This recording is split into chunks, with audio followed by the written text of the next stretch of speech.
They're all saving one, or most of the Hampshire fielders are saving one. Somerset need one run.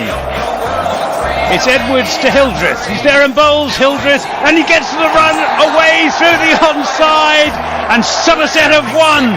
They've won the Royal London One Day Cup.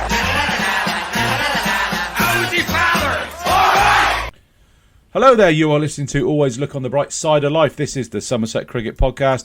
My name's Ian Shepherd. Joining me this evening, I've got Steve Tancock, Harry Everett, President of Somerset County Cricket Club, Sir Peter Wanless, and the voice of cricket on BBC Radio Somerset, Anthony Gibson. So yesterday's escapades at the county ground, Somerset just couldn't quite get over the line. After winning the toss on Thursday morning, Tom Abel invited Northants to have a bat, and a drop catch from Tom Kohler-Cadmore in the first over off Craigo, a relatively simple one, led to Northants getting to, what do they put on for the first wicket? 65, 116 for 2, eventually bowled out for 255, a swashbuckling 130 from Tom Kohler-Cadmore that will live long in the memory of anybody who's at the Cooper Associates County Ground to watch it, or indeed on the live stream. Ably supported by 89 from James Rue, saw Somerset to 412 all out, but they couldn't quite muster the well, you can't really fault their effort, Gibbo, but the pitch was just really not playing ball and giving them anything to work with on that Sunday afternoon. Yeah, I don't understand what the pitch policy is with Somerset at the moment. I mean, they're producing no result pitches when what we really need, is results. We need to beat a county like Northants, who are, one of the two weakest sides in the First Division. And all right, we lost 100 overs.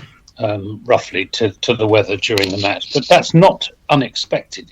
That is to be expected at this time of year. They knew what the weather forecast was, and they prepared a pitch which got better as the game went on, and offered nothing very much to Jack Leach later on in the game. But we did rather miss the boat again on the first morning. Yeah, very much as up at Trent Bridge, when Nottinghamshire went in on a green seamer and were 100 and odd for one at lunch, and it was the same story with Northamptonshire here, when we really should have picked up 2 or 3 wickets in that morning session when the pitch was at its juiciest. It's all a bit strange, and I asked Andy Hurry about it yesterday, and he didn't give anything very much of an answer as to what is going on. Everybody else produces pitches to suit their bowlers. We've got 3 international bowlers, and yet they've got nothing to work with at all with the wickets that are being prepared at Taunton. Yeah, I remember standing next to you yesterday afternoon. I said, "Don't bother asking him, Gibbo. This is exactly what he's going to say." And it was more or less sort of word for word the usual sort of platitude. I mean, to be fair, he can't really come out, Harry, and sort of start slagging people off. And he was right in what he said. No. But I mean, would it have been better if he come out and go, "Yeah, I'm going to be speaking to Scott Hawkins as soon as I finish speaking to you, and for the Nottinghamshire game in, what was it? Let me have a look here. Yeah, Notts game starts on June, isn't it? In June, yeah. So with a Kookaburra. With a Kookaburra, yeah. So that's double bubble that you need to, get something sorted, really. I actually think he almost looked yesterday. We were there, the 3 of us there yesterday, listening and watching him. He almost looked like he was almost slightly more to our side than before. Other times, as soon as Gibbo's mentioned the pitch, he shut it down straight away. I almost feel like yesterday was almost like he wanted to agree with Gibbo and then realised actually he can't. That was my slight impression. But I mean, I think Matt Henry would get more out of that pitch than Pete Siddle would, to be frank. It seems harsh to not slating an Australian Test bowler over the years, but I think that will massively help to get a bit of pace and a bit of zip through on what have been docile pitches. But yeah, it is a bit frustrating. But with 2 away games, it's going to be completely different conditions at Old Trafford and Lords, to be honest, the next 2 games. Yeah, definitely. So Somerset, 2 away games in a row now, up at Lancashire, Old Trafford, starting on Thursday the 11th, and off to Lords to take on Middlesex on Thursday the 18th. Steve, have you got a trip to Old Trafford planned in the next all few being days well. Fingers crossed, work related, but all being well. Happy days. How much of it did you catch then on the streams and the radio and whatnot? What was your thoughts? Very, very little, to be honest. Work's a bit bonkers at the moment, and then for various reasons, the weekend. So I listened to quite a lot of Anthony and could sense his frustration. I mean, my comeback to Harry on the Matt Henry thing is, and this probably I'm taking the broad view because I didn't see the detail of the game. I think the pitches at Taunton have broken Craig Overton's spirit from a distance. Something so I think he's asking Craig a lot of spirit. Oh, he's not bowled as well as he can. I think it's not just the pitch. Craig Overton's not bowled as well as we all know he can on this pitch. He's not bowled the line and length. He's not fully fit. We talked to Andy Hurry about that yesterday. You can tell he's not quite right. He's maybe 85, 90% fit, but Matt Henry's a different pace. Craig Overton can get something out of the pitch to me, out of a wicket, and I think I'm just slightly worried that we see Matt Henry as a silver bullet, and I don't know if he is, because I think there's quite a lot of this combined not functioning at the moment. As much as I love Craig Overton, I think Matt Henry is a better bowler, younger, quicker, fitter, and will get more out of it. Craig O was superb in that Bobblish Trophy with Josh Davey. That was probably his peak. Yeah, he got Steve Smith out in a couple of tests. Hopefully we'll see that peak again. But I think at this very moment, I think Matt Henry will be more worrying for opposition batting lineups. We saw what he did at Kent. That was remarkable. And I've been watching the Pakistan series. I know it's a white ball, but on some flat Pakistan pitches, he's produced some pretty decent deliveries to get some quality former Somerset players and Imam ul Haq and Babar Azam out. Yeah, something just isn't quite clicking for Craig at the moment. He's obviously bothered by this tendonitis, and I think it's his left knee. I'd slightly disagree with you. I would say that, okay, he hasn't bowled as well as he can do, but he's not bowled badly by any stretch of the imagination. No, not badly, no. But yeah, he's had a few chances put down onto him, down off him. Peter, how much of the game did you catch, and what were your thoughts on it from your lofty presidential position? Were you? I saw quite a bit over the weekend on the live stream. I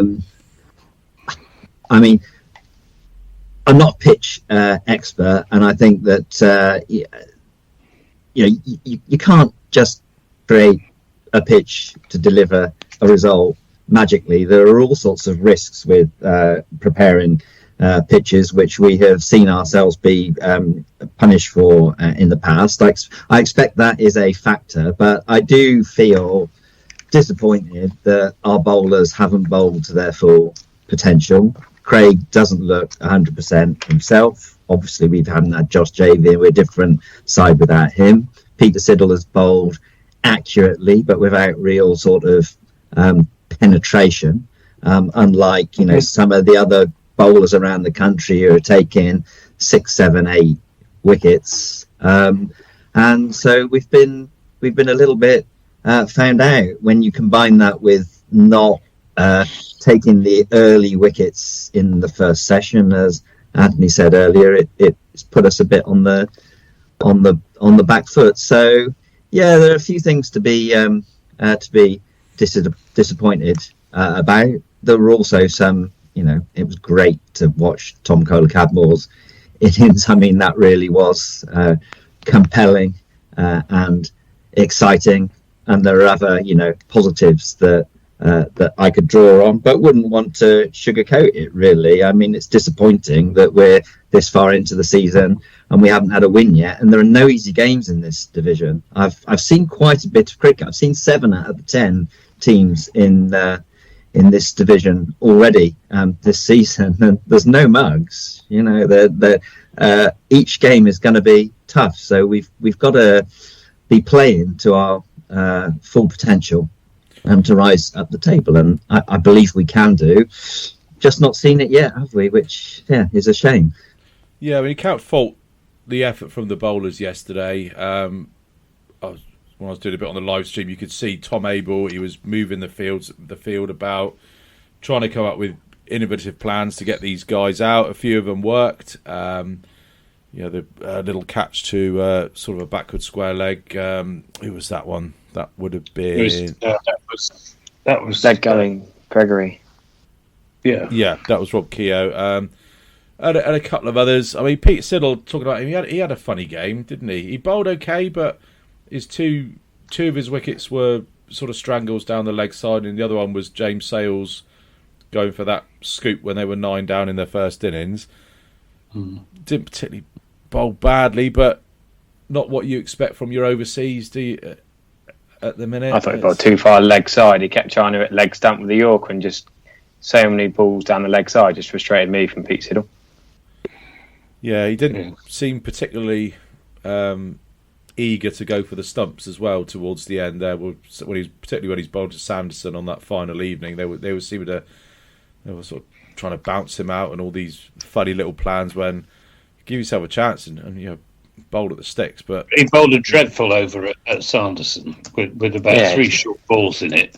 He's not quick enough to bowl short balls, is he? Sanderson isn't going to go for the hook, is he? We needed the full and straight. I don't know.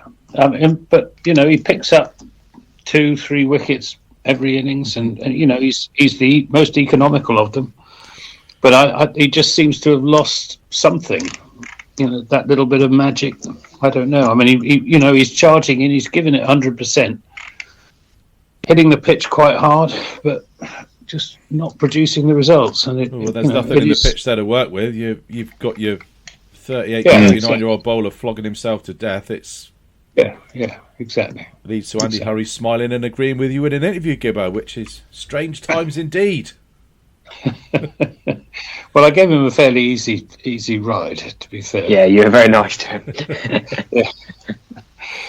I didn't ask him the killer question, which I was thinking about. I was waiting for it. Which is, you've got a squad of all these talented young players who are not producing the goods. Whose fault is that? Where does the buck stop? Surely, it must stop with the coaching, with the head coach and the director of cricket, because they are not playing to their potential, and they didn't last season either. No, we had some tough questions at the AGM from the members. I thought they did themselves proud, actually, in terms of telling truth to power. I'll be coming on. Don't you worry. I've got that all. That's all agendaized, ready to talk about the AGM. Shall we talk about a tale of two Western Australians then? One that we'd all heard of, one that very few of us had heard of, and one. He was a Western Australian you hadn't heard of. Sam Whiteman. Sam Whiteman. Oh, you should have heard of him. Harry, you've got to remember that when you sit there going, "Oh, he scored 38 not out against the combined Presidents 11 in 2018." No, Sam Whiteman's quite a big Sheffield Shield name and big bash and around Australian cricket last year. Jordan Buckingham, I'll let you off, but Sam Whiteman's been around a while. So did we pick the wrong one? I mean, obviously, it's a moot point. I mean, if we had signed Sam Whiteman, we'd probably sat going, all of us apart from Harry would be sat there going, "Who's that?" And then Harry would give us his CV verbatim, and would have been saying, "Why didn't we sign Cameron Bancroft? He's available." Sam Whiteman hadn't done a lot else for Northants before that. No, he hasn't. Absolutely not. And he never scored 100 out of Australia before that game, unlike Cameron Bancroft. So, if you were going to pick one, you probably would pick Bancroft, but didn't quite work, did it? Yeah. For a bloke who looks like when he's stood there ready to face the ball, he looks like he's about to soil himself, the way he keeps his legs very tightly together. He played incredibly well, batted all day on that Sunday, 130 not out, was really the difference between the two teams, and you've got to hold your hands up and say fair play to the fella and well played. We were able to keep sort of chipping away at the other end, but I mean with him and Buckingham batting for that first hour before Jack Leach made the breakthrough with a couple of overs before lunch, that was really when the game was made safe, wasn't it? Don't forget, you need a time in the afternoon when. Go on. You need a time in the afternoon, don't you, where you've got both ends open, so to speak, and that never happened. And that, you give him great credit for that. And that's the sort of batting that we want to see, especially in the first innings from the Somerset top order. He survived a very good LBW shout on Craig, on Sunday morning. He must have nicked it, because otherwise, I thought I had an edge. I thought he had nicked it. There was definitely a double noise. I'm not sure whether it was pad or bat pad, but if there was a double noise, if there's a double noise, that's going to cast doubt in the umpire's mind. But if he didn't hit it, he was dead.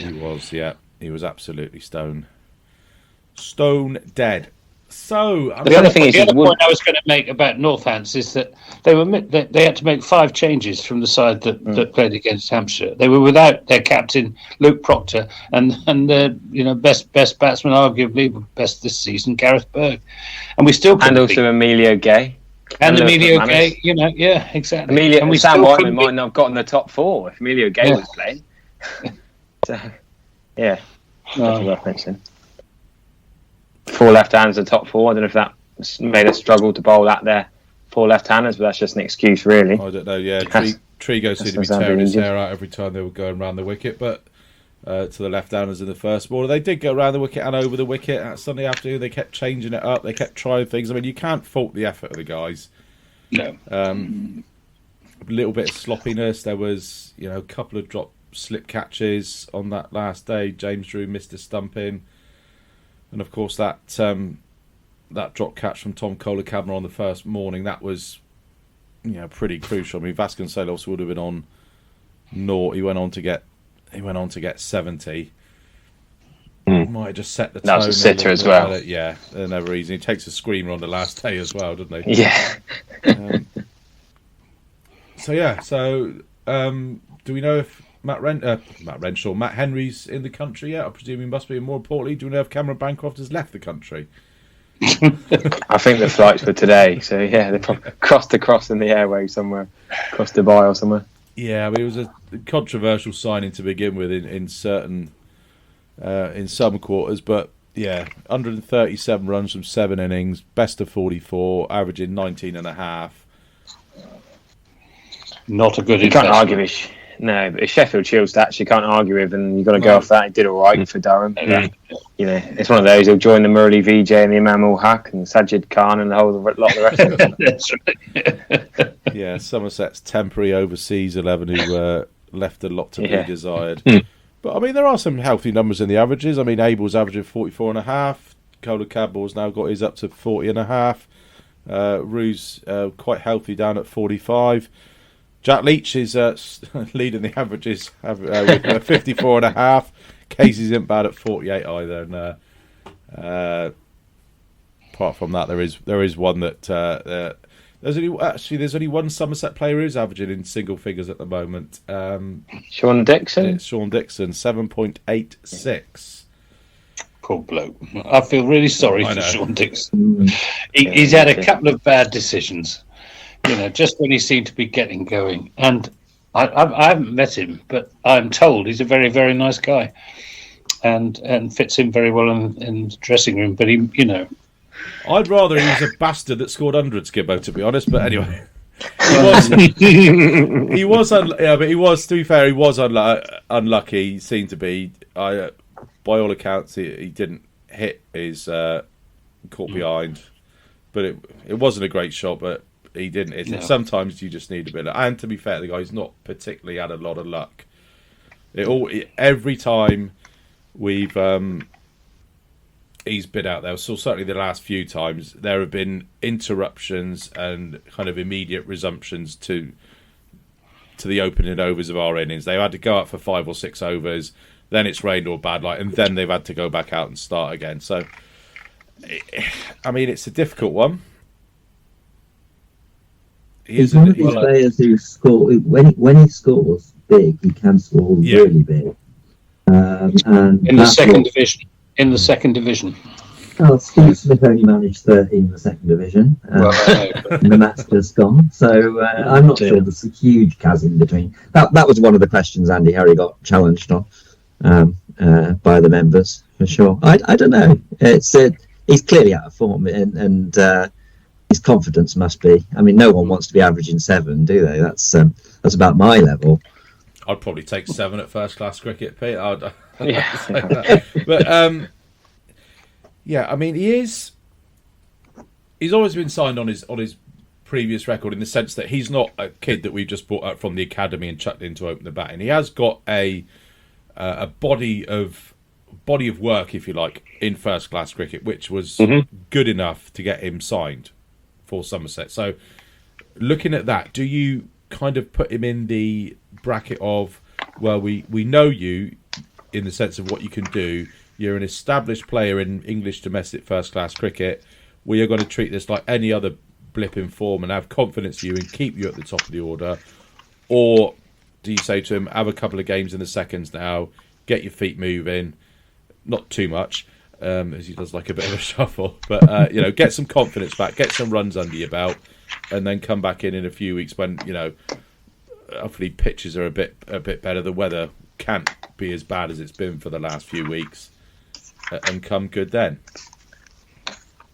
It's a tricky one. I think the fact he's got four innings of red ball cricket left, hasn't he, potentially, before the blast starts. And I think the fact that I think we can all write down the likely starting 11 for Thursday, knowing what the coach will pick as opposed to what we'd want to pick. Mm-hmm. And given that Bancroft has gone and there's going to be a disruption somewhere in the top order, I think he will get the next 2 games. Whether that's right or not, I think the time to change it would have been before the Northants game, personally. But then you open up the conversation about that we've had on the pod pretty much every time I've been on this season. Is it time to ask Tom Lammonbilly to bat in the middle order and find somebody else to open? And Anthony will say he wants to see the skipper opening, which I've got to say I'm not going to disagree with. I think that ship has sailed, probably.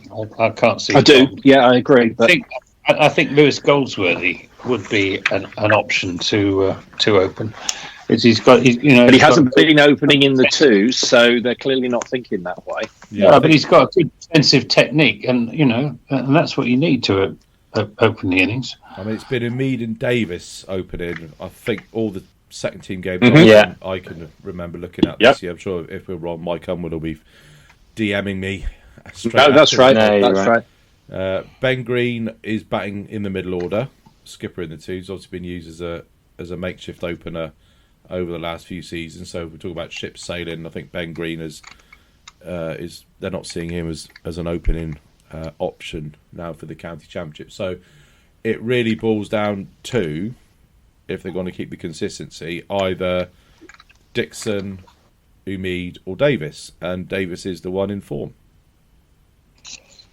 Yeah, but I can't see them dropping Dixon. No. Well, they got Glamorgan on Tuesday at Taunton Vale, so I have to get down and have a watch. Yeah. The 2s are so exciting to watch at the moment. Such talent in that lineup.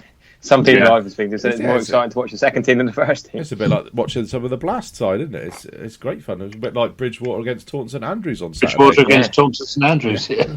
I don't think Smeed would get in the Somerset seconds even if he wasn't retired from Red Bull, to be honest, at the moment. So that's only Red Bull for Somerset then? He's not retired for Red Bull from in the Wet Bull then? I presume they use a Red Bull and Whites and they're not White. Well, it's a Dukes. It's more of a brown ball. It's Dukes does all sorts. So. Yeah. So nobody picked him up on it or gave him any little sledges about facing the Red Bull on Saturday. If you did, please let us know. Yeah, I think you made a good point, Steve, about the side that we would pick and the side that they would pick. Not suggesting there's any kind of what's the word I'm looking for? Kind of discontent with that, but sometimes we as members and supporters want things to happen a little bit faster than is practically possible to do. I just had a total brain fade there, what I was trying to say. What else we talk about from Rue? Well, that partnership with Rue and TKC on the second day, that was really what put us in that commander position. We've talked on previous episodes about getting ourselves into dominant positions. Well, those two managed to do that through slightly different means. TKC was smashing its wall parts. I think I saw he had about 10 minutes on Thursday afternoon where he's trying to play a shot ball, and then he just seemed to reel himself back in and was a little bit more selective. And Rue continues to impress, just accumulating. 2 shots that are now really standing out to me for him. A lovely, elegant cover drive, and he's got a very good work off the hip. There was another player. But what was he doing playing a reverse sweep 5 minutes before? Well, you know, he said he said he wanted to move the game on. Well, you know, look at the other ends doing that. But yeah, I mean, he played. They complement each other so well. Those two, you know, it's sort of Roundhead and Cavalier, and I really enjoyed TKC's innings, and I really enjoyed interviewing him afterwards, because he plays the game with a smile on his face.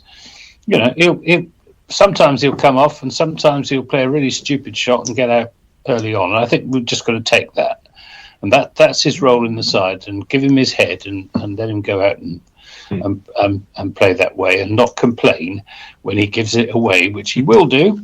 I mean, that first shot, you remember the first ball that he fall over the slips? Top post it over the top of the slips. I mean, you know, if he'd been out to that, we would all say, "Oh, what's he doing? Why have we signed him?" and all the rest of it. But you know, that's what you get. And I thought it was a real breath of fresh air to see someone playing like that in county cricket. You know, bugger leaving it. If you know, the great art of batsmanship is knowing when to leave it. You know, the great art of batsmanship is smashing it all around the ground, like Vivian Richards used to. Steve, there's two things very quickly.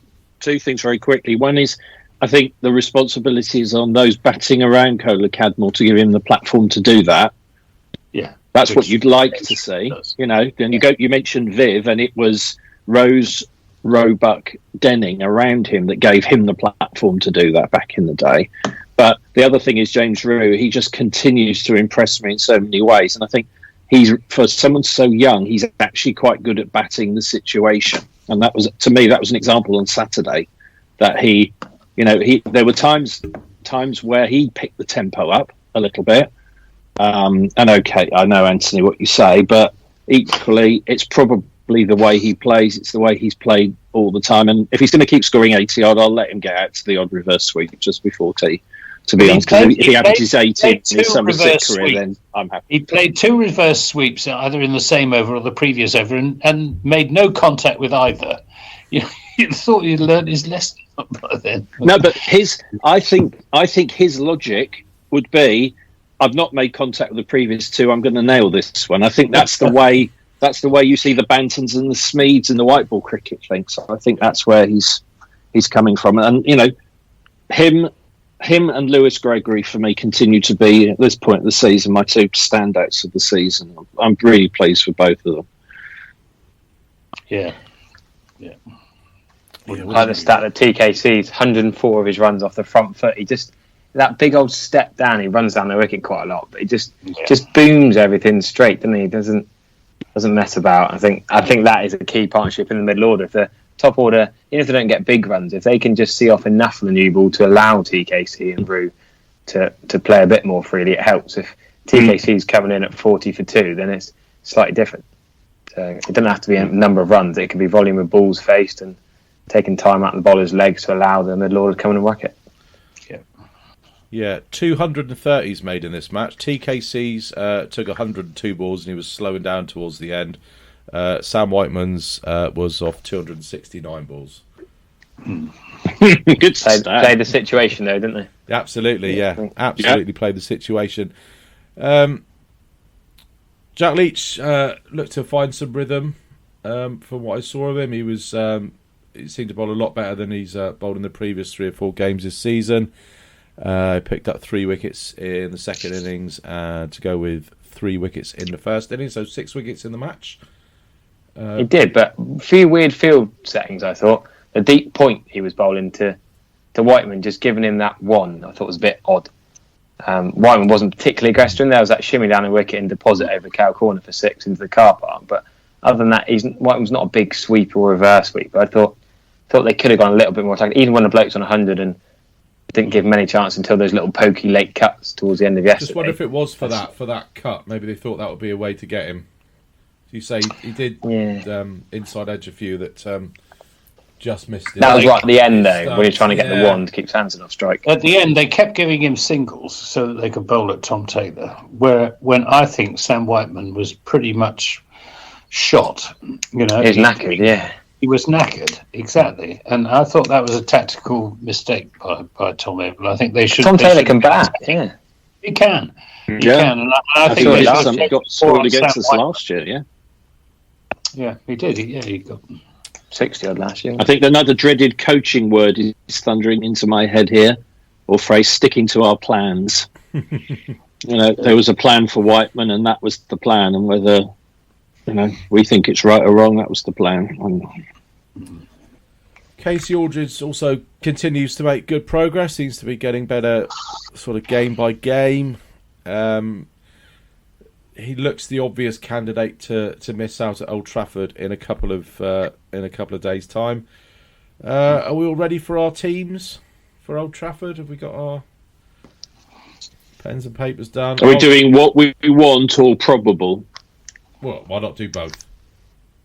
So I'll go with what I want, which is Lammonby, Davis, Abel, Bartlett, TKC, Rue, Gregory, Overton, Henry, Siddle, and Leach. So I think, I'm leaving out Casey Aldridge, but I think if you look at the type of bowler that Matt Henry is, he's almost the finished article of what we think Casey Aldridge is going to be. So that's why he's kind of in there for me. I'm leaving out Sean Dixon. I don't think they will leave out Sean Dixon. I think Lammonby and Dixon will open again, and I think they'll go with they'll bring in Bartlett, move Abel up to 3. The team I would like to see be exactly the same as yours, but with Goldsworthy in. The team I think they'll for Bartlett. That's who Bartlett I'd like got his to maiden see 100 at Old Trafford. He did. I was there. And that was the game that Marcus broke his foot on 90 odd and struggled to 100 and then got out. Yeah, I was there that day. Good point.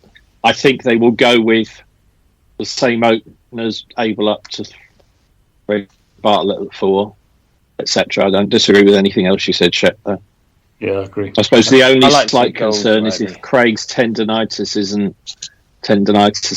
flares up again. Yeah, I'd like to see Goldsworthy have a go. Maybe a second spinner option at Old Trafford. It spins a bit, but just I know he's not got massive runs in the twos.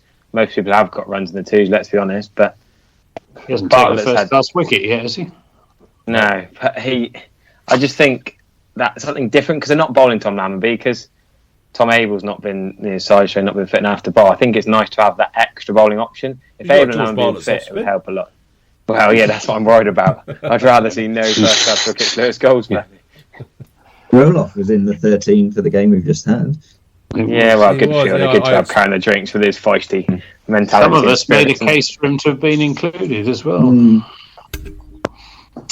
But no, I think Bartlett deserves his chance. He hasn't done much wrong, and he's a more attacking option than Lewis Goldsworthy. But I am worried about. So would you, Anthony? Would you open with Goldsworthy then instead of Dixon? Well, I think it would be worth a try, but I don't think it's going to happen. I think I agree with the rest of you that I think Dixon and Lammonby will open. I think Abel will be 3, and then it's either Bartlett or Goldsworthy at 4 and TKC at 5 and Rue and so on. And I think Aldridge will be the one to give way for Matt Henry, because Aldridge is developing into a genuine all-rounder. I thought he batted very well in the game against Northants, but he just lacks. I've said this before. He just lacks a little bit of bite with his bowling.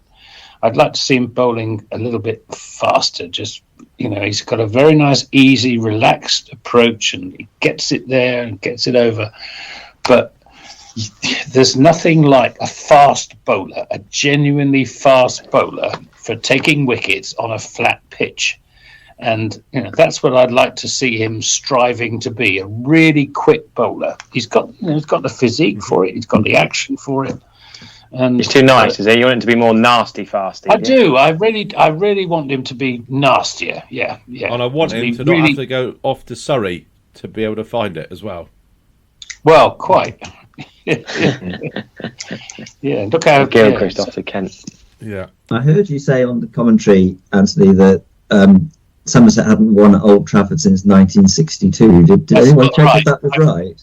No, it's not right. That was a Somerset member who told me that. But in fact, I've checked. 2001 was the last time we won away against Lancashire. That was at Old Trafford. So it's still quite a long time. Can I just put out a warning to, or an advisory to all of our listeners? Under no circumstances should you feed Anthony Gibson fake stats and get him to read them out on the radio. That would not be a productive affair. And whoever does the best one will definitely not win a prize at the end of the season. Okay. And I suppose and that goes for Harry as well. If we can get Harry with a fake stat as well. Oh, I'm more gullible than Anthony, I think. That's why. So the true statistic is that it is not true that Somerset have never won at Old Trafford in my lifetime, but it is true that they've never won at Old Trafford in my son's lifetime. So it's still a sort of generational thing. Spot on. What about Josh Davey, going back to lineups? None of you mentioned Josh Davey. He got 70 odd in the twos, if batting counts for anything. Well, a bit, a few regulars and second innings. Why wasn't he playing? Was he just not? Did they prefer not fully fit? He played. Yeah, I think he was fit enough to play in the twos, but not. He played the quite full game in the twos, but not for 4 days in the. Yeah, fit enough to bowl on a more bowler-friendly pitch, maybe than a flat pitch. You could say. I think that from looking at it from outside, it looks like they wanted to give him the full game in the twos to kind of assess where he was, rather than just bowl a day or two in the twos. They think, oh, you're all right, and then come in and play a 4-day championship match. So effectively playing 6 days out of 7 rather than just 4 days. Have a break, assess, and then look again for the squad this week. So I assume he's come through that. Okay, I didn't see him at Taunton the days that I was there, but you can't read anything into that. No. He's not quite the bowler he was, though, is he? In the plague in 2020. No, we're going to keep going back to that Bob Willis year, aren't we? Really, the glory days of Overton and David cleaning up. Yeah, 3 years ago. Right. Anything else on the Northants game then? Oh, someone's ringing me. Don't know who that is, so I'll have to ring you back. Fantastic AGM last week, Peter. It's available online if you want to watch it. It's on your members link.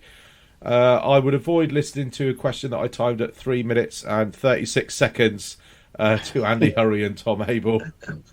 It was a good question, though. It was a good question, but the question was, this is to Andy and Tom Abel. With a couple of exceptions over the last 10 years, Somerset haven't generally started the county championship season very well and have not peaked until sort of 4 or 5 games in. Why do you think this is?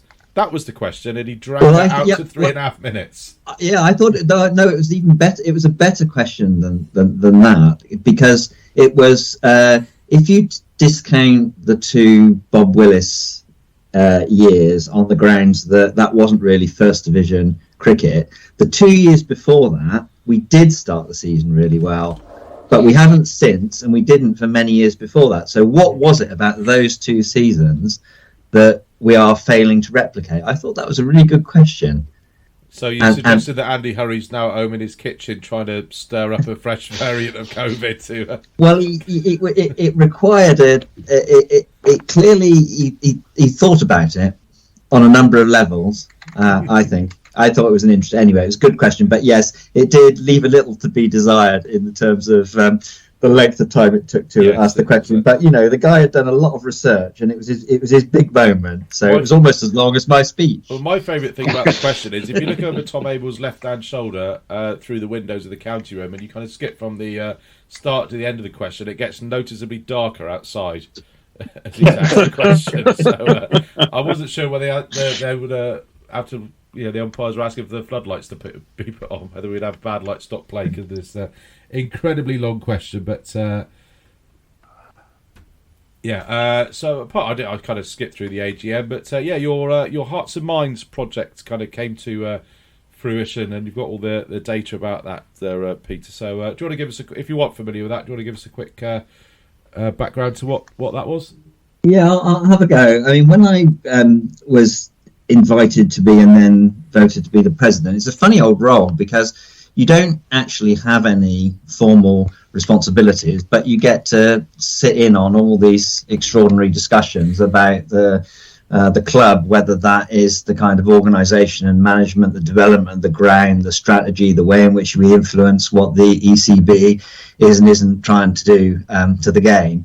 And I thought, what can I bring to that that's distinctive and perhaps just slightly semi-detached from the machine of the club? And I thought that the real kind of member and supporter perspective has not really been properly reflected in the debate and discussion about the future of the game. So why not make a virtue of trying to understand quite carefully what it is that people who really care about the club think. So with a bit of help from Ben and Dan at the club, we launched this Heart and Soul survey, and we got over 700 responses from members and supporters, and we asked a sort of series of questions about what is it that makes Somerset County Cricket Club special, what is the essence, the culture of our club. The idea being that, based on my kind of leadership and management experience in a number of contexts down the ages,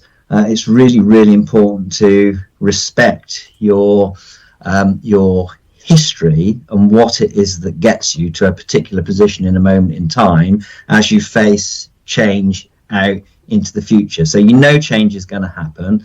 You know that if you simply try and replicate what's happened in the past into the future, that's likely to be a disaster. But really good strategy is grounded in and appreciates the strengths of an organisation. So that was what I tried to do in this survey. And as I say, we got over 700 people to reply to it. The demographics are quite interesting. They're both the strength and the weakness of the survey. So well over 50% of the members and supporters who completed this survey have supported the club for more than 30 years. They are mostly male. They're overwhelmingly white. But these are people who the national game has almost made a virtue of ignoring and saying, well, the future isn't about you, so we don't care what you think. Whereas I would argue it's vitally important that you understand what these people know and understand and appreciate, because they're going to be a part of developing, as I say, where we are at the moment. So to cut a long story short, we generated some big sort of word clouds around the essence of Somerset County Cricket Club, the values that are at the heart of Somerset County Cricket Club. And the things that were coming through were friendly, local, community, welcoming, in terms of the culture, and integrity, loyalty, honesty, fairness, tradition, in terms of the values. And then we asked people, what are the top three things that for you define the club or are most important about the club? And the three which came through in this order were not surprising, but can be lost in the debate and discussion. Number one, competitive cricket on the pitch. Number two, a memorable, high quality match day experience. And number three, grounded in the West Country. So a number of factors about, the pathway and celebrating our own players and being a sort of centre of excellence for the West Country. So my kind of ambition and purpose, as I see it, over the 2 years I've got left as the president now, is to act as a bit of a kind of conscience for those things. And in all the decisions that are being taken, big and small, in and around Somerset, to keep bringing the powers that be back to the importance of saying, is this or is this not helping us achieve competitive cricket on the ground, leading to a good match day experience, which we'll remember for years to come, and build this kind of centre of excellence in the West Country. And the two challenges or questions for me that come out of this survey are, number one, around how do we use warm, friendly, engaging words to attract the next generation of supporters. So it's all very well saying we like one another, but how can we create that magnet of excitement and interest well beyond those of us who've supported the club for 30 plus years? And number two, there's quite a lot of kind of negativity about money for its own sake. And I think we see that over and over again, where the club pushes things out which sound like they're simply there to make money, and they aren't always, but there's a real kind of suspicion, again generated I think by the way in which the national game has gone about some of the decisions it's taken in recent times to put money over the essence of what the club is about. And what the club is about fundamentally is cricket and great experiences at the ground when you come and support the club. So that in a sense is what I was conveying back to the membership and the supports, which I think they recognised. And so now that hopefully will inform the position which the club takes in taking our own strategy forward, and also in influencing what the ECB are trying to do around us. Do you know if any other counties are taking a similar sort of approach to this? I mean, it would be... No, they definitely haven't at all. It's a pioneering piece of interest in what the supporters think. Coming up with what we think other counties should be.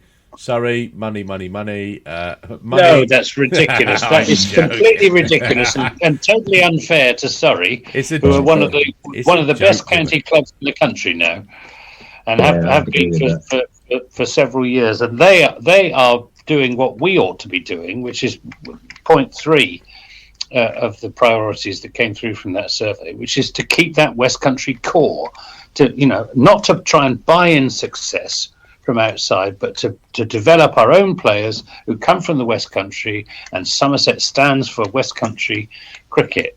And I mean, I think that, I entirely endorse. I didn't fill in the survey form, but I would have agreed with everything that Peter's just said. What I want to know is, how does that fit with what the executive's vision is for the future of Somerset County Cricket Club? Yeah. Because I am not at all sure what the executive's vision actually is.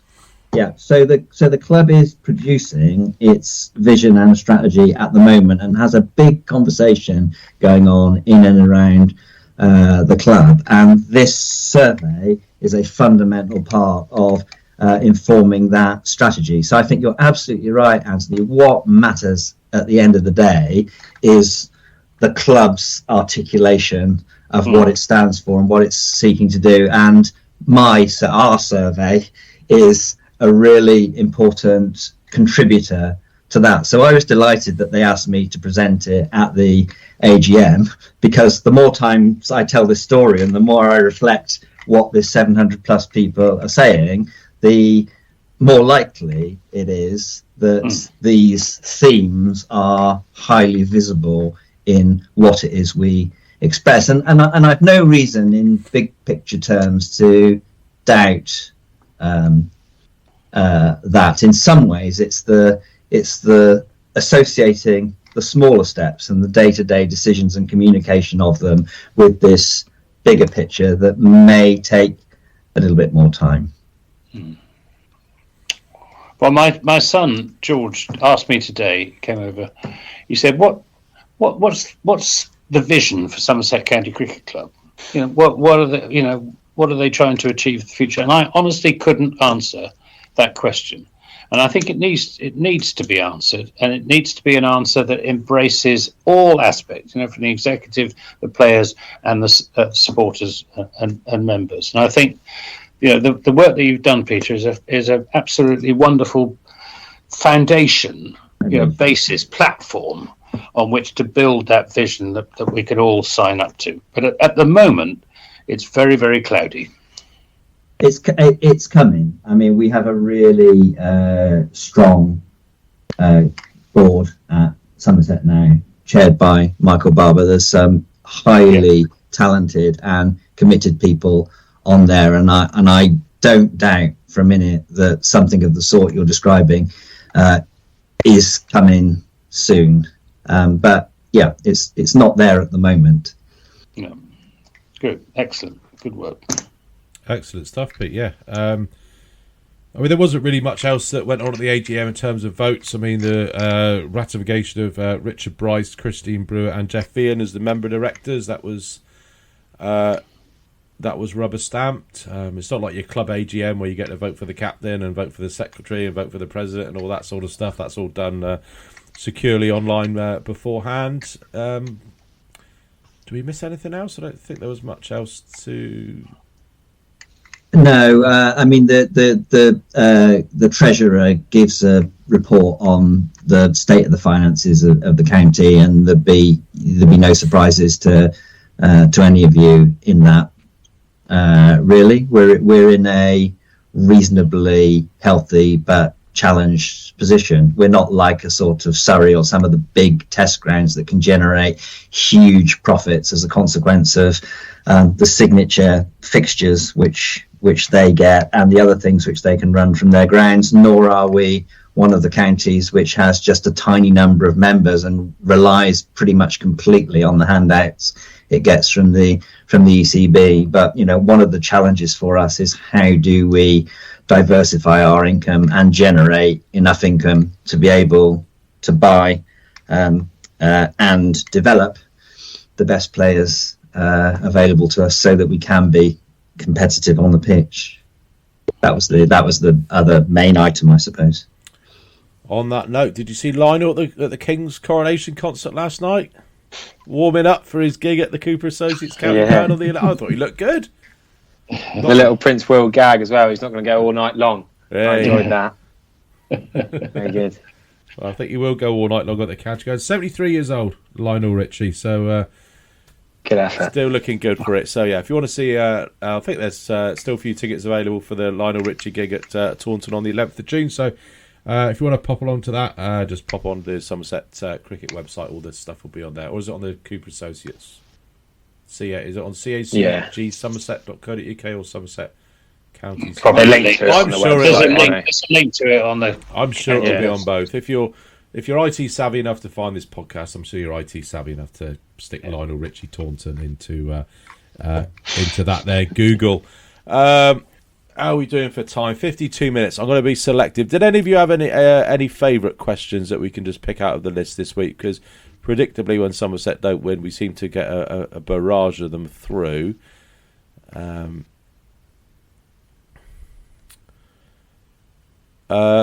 Just more of a comment, really.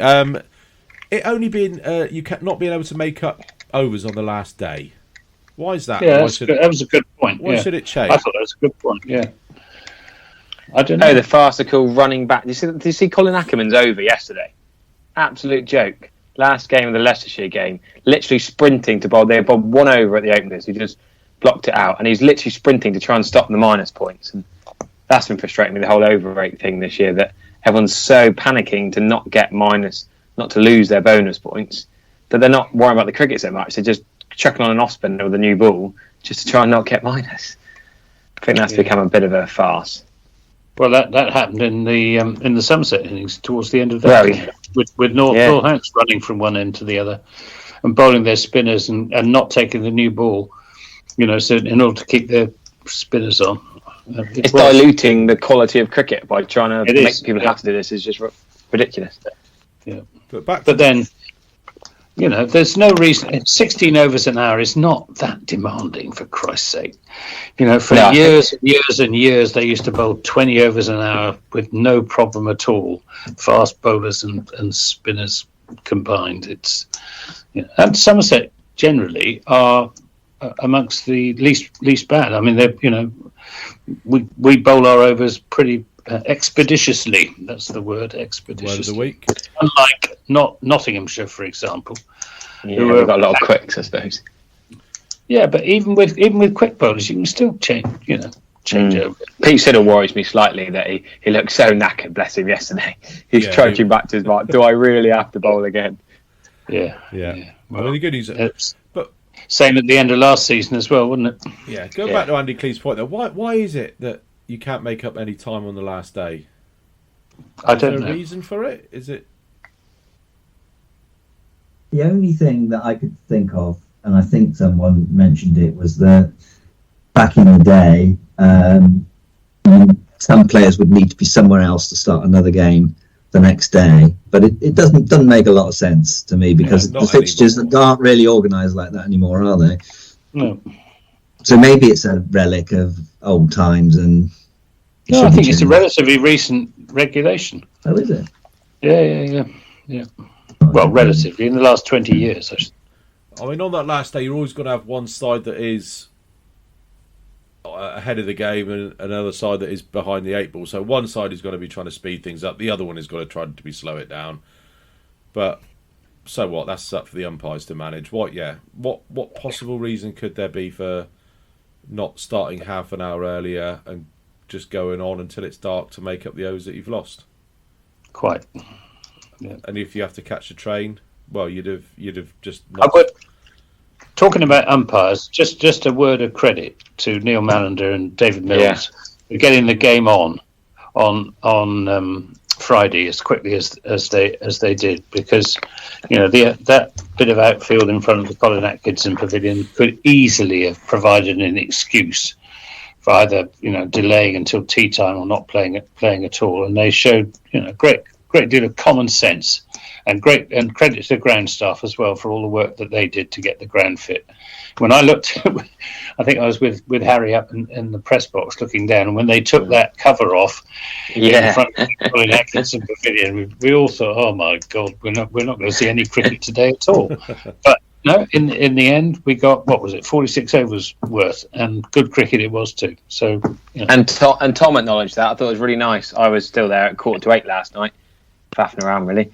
And Tom came all the way out from having a beer with the players in the pavilion. He came all the way out to the ground staff personally. He said, "Thank you very much, Scott and your team, for all your work this week," which is a nice touch. Yeah, well deserved. Definitely. Right. Sorry, we've run out of time for any more listeners' questions this week. There were a barrage of them, as there always are. But, I think it's going to be a habit going forward to be a little bit more selective on these. Any other business, gents? I saw Somerset women. They got washed out again in another attempt to play their regional T20 group game, so they're not having the best of luck with the weather. Mind you, none of us are at the moment. No, but Sunday at the Cube Associates County Ground, I'll be there. I'm commentating. It's going to be a live stream. There's a disability game in the morning, and then the ladies are on in the afternoon. So do come on down, have a look on the website. There'll be a bit of a preview. I think it's free tickets as well. So come and watch. Have you got a pre-register, or is that just so they know how many's in the ground? I think it's just get the numbers in, yeah. I can't see them being ridiculously strict about that, but you probably should do. Good stuff, yeah. Best of luck. Semi-finals at Vale in the morning, I should say, and then the finals at the County Ground in the afternoon. Happy days. Any other business? Shakes of the head all around. Peter, I gather you've got a few weeks off work now, so you're kind of going to be touring the country in your camper van, going to watch various games of cricket. So you're going to be with us for a few more episodes over the next few weeks. I've got just in case my boss is listening. I'm working this week and I'm working next week. I thought you were the boss. But we all have a boss, the chair of trustees. In fact, I've actually got my end of year review tomorrow, so wish me luck. I may not even have a job, but on the assumption I have a job, I'm off. I'm off from 3 weeks of the blast, so I tend to be your roving kind of blast correspondent. Yeah, definitely. When I originally put in, I kind of looked for you like to go to Lords. You'd obviously like to go to the Canterbury T20s and that. Yeah. I mean, look on the plus side. If you do get the boot tomorrow, you can just catch a train and be up at Old Trafford. That's true. That's true. Just work from Old Trafford, work from Lords. Yeah. The wonders of the modern age. Well, Gibbo does that anyway. He never seems to get in trouble with his boss. I don't have a boss. Until he announces false stats that are made up. Yeah. There's one that always sticks in my mind. It was Robert Croft. This is a real mind sticker where Robert Croft made his debut in 1996 for England against Pakistan, and this is on TMS, and somebody had sent in this would have been a letter in those days or a fax, and then he was saying, Robert Croft is like the Welsh under-16s shot put record holder, blah, and Agus has read through the whole of this. Email. Or maybe they gave it to blowers. I can't remember exactly. And the end of it goes, I'll always remember. It goes, and he also kept homing budgies. So if we get Gibbo with a better one than that, that is definitely going to be worth a pint of that. You try your luck. Oh, don't worry, Gibbo. We will. I'll be making up these burner Twitter accounts like you won't, like nobody's business. Good stuff. Right, glad we're all smiling after yesterday. Onward and upward for Tom Abel and the boys to take on Lancashire. I almost forgot to mention we are off the bottom of the league. That draw was enough to take us up 2 points to the heady heights of 8th. Northants on 32, Kent on 31, Somerset sitting proudly on 34. Only 3 points behind Lancashire and Nottinghamshire. So it is a 32. That draw helped us. Yeah. It's a 32-pointer already at the bottom of LV County Championship Division 1. Gents, pleasure as always. Go well. I'm sure we'll be in touch through the week on various social media talking about this game. Safe trip up, Gibbo. Steve, you all 4 days or just the weekend? I don't know yet. It's work related, but as much as possible. You're going to have a word with your boss, Steve. I'll see you there, Steve. I need to. All right. Yeah. Good stuff, fellas. Right, thanks for listening, guys. See you later. And we'll catch up with you next Cheers. week. Bye.